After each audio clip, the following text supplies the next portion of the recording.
Good morning everyone, welcome to a new video. I'm feeding calves this morning again and room 1 is already fed. So I'm just picking up the empty bottles. Whoops.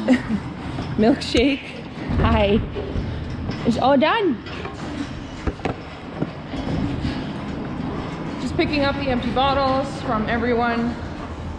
And one thing that I really like about calf feeding is after you're done feeding a certain calf room, it gets pretty quiet because everybody's full and fat and happy.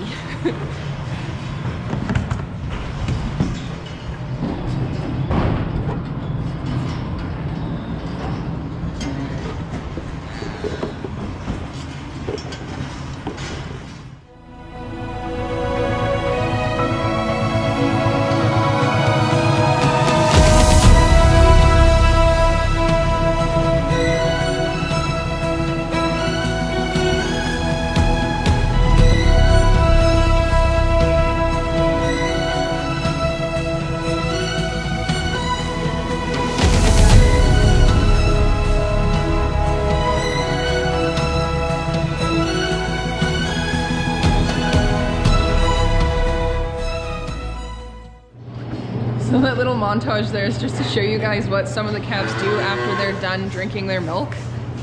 Some of them are really funny. Like Shimmer over there, she'll do that weird tongue thing in the air. Begonia will just stare at you and give you puppy dog eyes, hoping that you give her more milk. Some of them suck on the wire or like the bar above the milk pail. Some of them suck on the wall. And it's all normal. It's not like with horses where you have the weird stall behaviors that mean they're bored. These calves just drank milk and they just suck on a bunch of stuff after they're done drinking milk for like a couple minutes, and then they're done with that and they'll go about their business and go sleep, go play around and stuff. So it's not a sign of boredom. It just means they've just been fed and they're happy. So but it's still really funny to see. So there was a calf, if you guys remember from my why we separate cows and calves video, a little twin heifer that was born. This is her now. Hey sweetie. She's camera shy, I guess. And that's her brother. Hey. He's not as shy. So she did end up losing a tooth, but she drinks completely fine and she's been growing really well. She's getting really close to weaning age. So just wanted to give you a little update on that calf. So she's doing okay.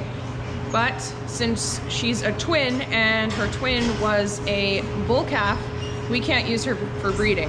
So I get a lot of questions about, oh, you can't use twin heifers for breeding. Well, that's partially true. We can use a heifer-heifer twin pair for breeding because you know for pretty good certainty that they are able to be bred. But if you have a heifer-bull twin pairing, you typically can't use the heifer for breeding because something happens in the womb where the testosterone levels and the estrogen levels aren't the same. So that can cause infertility in the heifer, and there's actually about a 90% chance that the heifers are infertile or can't be bred. And that's why we simply just raise them as we would a steer calf for beef. And there are tests you can get done to see if they are fertile or not, but since it is a really, really high chance that they're not going to be fertile, we choose to just beef them out and still make a pretty good calf out of them that way. So I think if we were really low on new heifers coming in, then we would probably test for fertility. But since we have so many heifers because of sexed semen, then there's not really a need to determine whether or not a twin heifer is fertile or not, just because the percentage is so high. So a little update on that calf. So I'm just here with Pumpkin. I just bedded these guys up. Nice and clean and warm. Bedding them up, like grabbing the square bales was not the funnest job today because it's so windy. It's like -15 and the gusts of wind are insane right now. It's just blowing snow. So it's really cold. My face is a bit frozen even though I was wearing a scarf. So yeah, these ladies have been on a little bit of a break from training just so that they can learn to process what's been going on, because I don't like to go too intensive. It's kind of like with the horses. I'll give them some time training, a couple days off, a couple days on, so that they can process what they've been going through and the changes that they're going through. So that way they don't see me and go running because they know I'm gonna do something crazy. So Pumpkin has been tied up a couple times now too, just like the rest of them. And she still likes me just fine because I give her time to relax and process what's been going on. So that's what I want. I want them to still see me and get excited and be happy to be around me. So, right? You happy to be around me?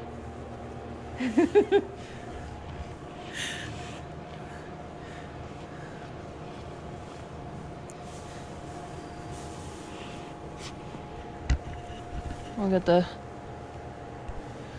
not so excited to see me ladies over there. Hey, Outlander. So I really enjoy sitting with them like this because Pumpkin shows them that they can be close to me and I'm not scary, which is also really important. And that's why I like to have a tame calf in the middle of everyone else, because she shows them that I'm not scary. Right? Baby? We got the peanut gallery over here. Fritz! Come on, buddy! Come on!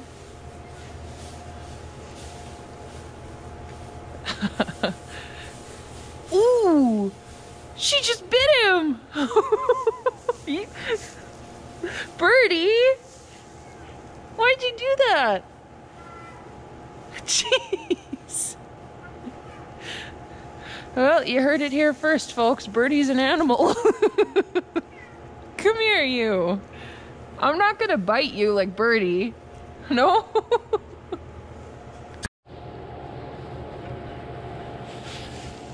I think it's also really important to mention that I don't sit like this between big cows, because they're obviously way bigger than the calves are, and that's not a safe thing to do. So I'll sit in the middle of a pen like this with calves, but I won't ever do that with cows just because they're a bit more unpredictable in that way. And if they step on you, it's a big problem and not a small calf. So thanks for joining me on the adventure today, guys. I hope you enjoyed the video. And if you did, please like and subscribe and share with a friend. And I will see you guys in the next video. Bye.